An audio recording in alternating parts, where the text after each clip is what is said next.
JazzedTutorials, and today I'm going to be showing you yet another cool halftone pop art type of an effect. It's a little bit different than we've done before, but kind of similar-ish in previous videos, but this is really awesome.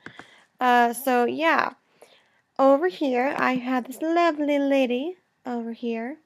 It's actually Demi Lovato if you are curious about that, who it is. So what we're going to do to start things off, we're going to add a gradient map. Now a gradient map is over here under your adjustment tools. So go up here, click gradient map over there, and you're going to select any kind of a light hue you like. I went with a yellow and a pink, so kind of a light color up there, and another light color up here.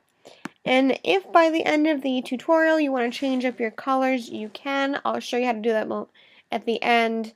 But there'll be a couple other things you have to change as well, so just keep that in mind.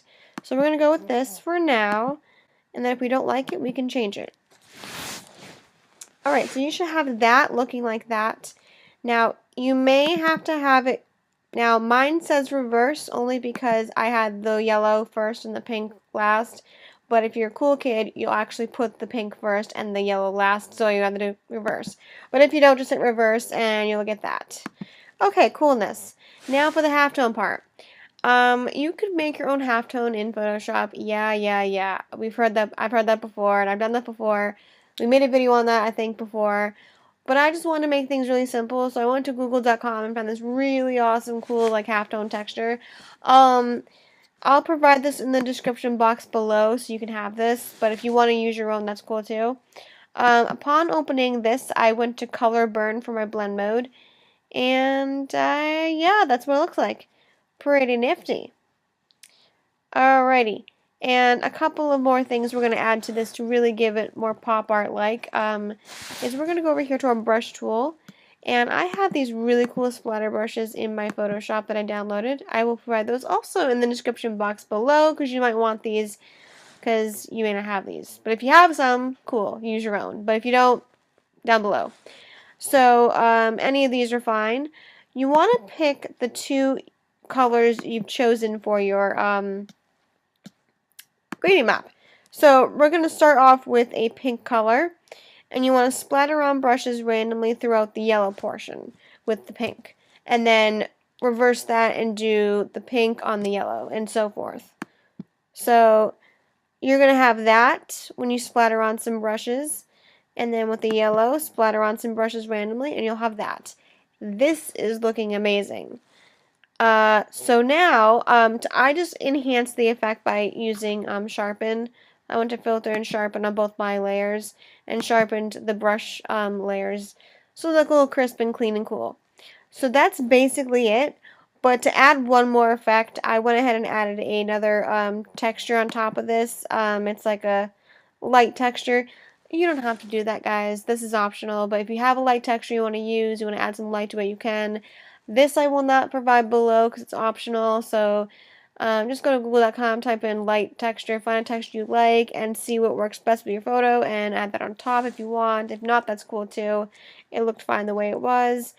And if you do use a light texture, you obviously need to set screen for your blend mode and 70% for the opacity if you're using a light texture. If you're not, that's awesome. It looks fine as is. I'm sure you could add fonts and stuff and whatnot, texts, all that. Now, if you want to change, if you don't like how the colors look, if you want to change up your colors, you can do so. The only thing you'll have to change as well is you'll have to delete your brush layers and rebrush them to suit the colors that you've chosen for your gradient map.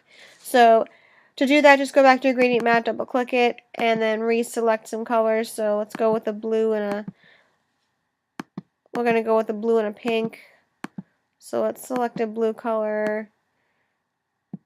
I like that, but for me, I have to go now unreverse this because it's going to look really, well, maybe not.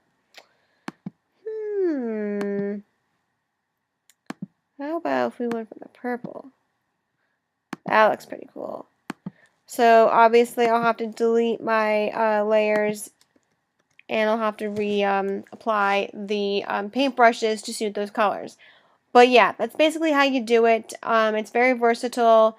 It's simple, it's easy, it's not too much involved. So I hope you've enjoyed this tutorial, guys.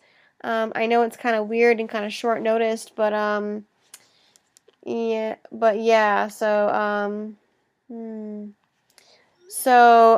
If you liked it, give it a thumbs up. If you didn't, for whatever reason, that's okay. I'll try my best to make you happy next time. If not, I'm sorry.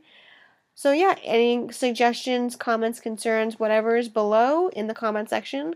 Or if you want to save your comments and keep them anonymous or whatnot, you can inbox me here. I won't tell a soul what you say, I swear. I keep promises and secrets very well. So yeah, thank you for watching, subscribing, and whatever else you've done on my channel. I love you all. Goodbye.